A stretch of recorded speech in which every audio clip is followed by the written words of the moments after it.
ಈಗಿನ ಮಕ್ಕಳಲ್ಲಿ ಹೆಚ್ಚಾಗಿ ಬರುತ್ತಿರುವ ಒಂದು ತಂಬಾಕು ಗುಟ್ಕಾ ಹಾಗೂ ಸಿಗರೇಟ್ ಸೇವನೆ ಆರೋಗ್ಯಕ್ಕೆ ಹಾನಿಕರ ಎಂಬುವ ಒಂದು ಕಾರ್ಯಕ್ರಮವನ್ನು ದಿನಾಂಕ 12/8/2024 ಬರಗೂರು ಗ್ರಾಮ ಪಂಚಾಯಿತಿ ವ್ಯಾಪ್ತಿಯಲ್ಲಿ ಬರುವ ಕುವೆಂಪು ಇಂಟರ್ನ್ಯಾಷನಲ್ ಸ್ಕೂಲ್ ವತಿಯಿಂದ ಆಯೋಜಿಸಲಾಯಿತು. ಈ ಕಾರ್ಯಕ್ರಮಕ್ಕೆ ಮೆರುಗು ನೀಡುವಂತೆ ಹೆಡ್ ಆಫ್ ದಿ ಡಿಪಾರ್ಟ್ಮೆಂಟ್ ಆದ ಕೋಮಲಾ ಮೇಡಮ್ ಅವರಿಗೆ FT ಪಬ್ಲಿಕ್ ಯೂಟ್ಯೂಬ್ ಚಾನಲ್ ವತಿಯಿಂದ ತುಂಬ ಹೃದಯದ ಧನ್ಯವಾದಗಳನ್ನು ಹೇಳುತ್ತಾ, ಇದೇ ರೀತಿ ಹೆಚ್ಚಿನ ಮಾಹಿತಿಗಾಗಿ FT ಪಬ್ಲಿಕ್ ಯೂಟ್ಯೂಬ್ ಚಾನಲ್ನ ನೋಡ್ತಾ ಇರಿ. ಲೈಕ್ ಮಾಡಿ, ಶೇರ್ ಮಾಡಿ, ಕಮೆಂಟ್ ಮಾಡಿ, ಬೆಲ್ ಐಕಾನ್ ನೋಡಿ ಮಾತ್ರ ಮರಿಬೇಡಿ. ಧನ್ಯವಾದಗಳು.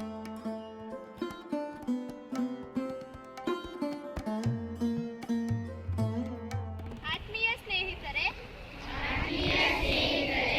ಯುವಕರು ಪ್ರತಿ ರಾಷ್ಟ್ರದ ಶಕ್ತಿಯಾಗಿರುತ್ತಾರೆ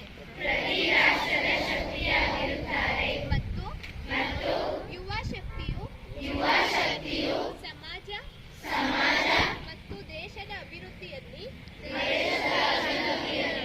ಪ್ರಮುಖ ಕೊಡುಗೆಯನ್ನು ನೀಡುವಲ್ಲಿ ಪಾತ್ರವನ್ನು ವಹಿಸುತ್ತದೆ. ಆದ್ದರಿಂದ ಅತಿ ಹೆಚ್ಚು ಯುವಕರು ನಾಶಮುಕ್ತ ಭಾರತ ಅಭಿಯಾನದಲ್ಲಿ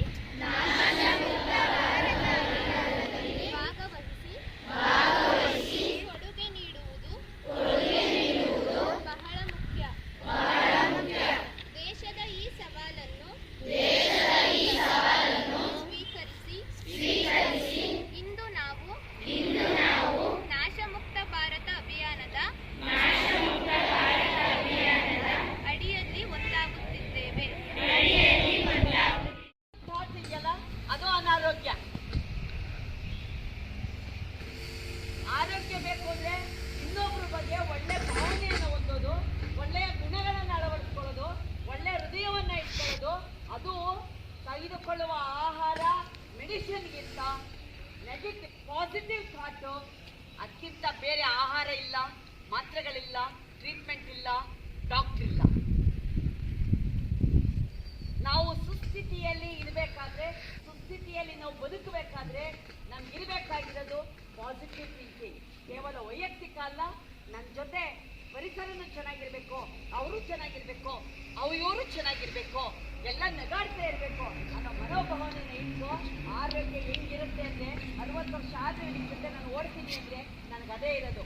ನಾನು ಅನ್ನೋದಕ್ಕಿಂತ ನಾನು ನನ್ನ ಮಕ್ಕಳು, ನನ್ನ ಹೆಂಡತಿಯನ್ನು, ನನ್ನ ಗಂಡ ಅನ್ನೋದಕ್ಕಿಂತ ನನ್ನ ಶಾಲೆ, ನನ್ನ ಮಕ್ಕಳು, ನನ್ನ ಪರಿಸರ ಚೆನ್ನಾಗಿದೆ, ನಾನು ಚೆನ್ನಾಗಿರ್ತೀನಿ ಅನ್ನೋಂಥ ಇರುವಂಥ ಒಂದು ಏಕೈಕ ಪಾಸಿಟಿವ್ ಲೆವೆಲ್ಲು ಇವತ್ತು ನನ್ನನ್ನು ಆರೋಗ್ಯವಾಗಿ 60 ವರ್ಷ ಬಂದರೂ ಕೂಡ ಇವತ್ತು ರೋಗ ನೆಕ್ಸ್ಟ್ ಬರುತ್ತೆ, ಬರಲ್ಲ ಅಂತ ಹೇಳಲ್ಲ.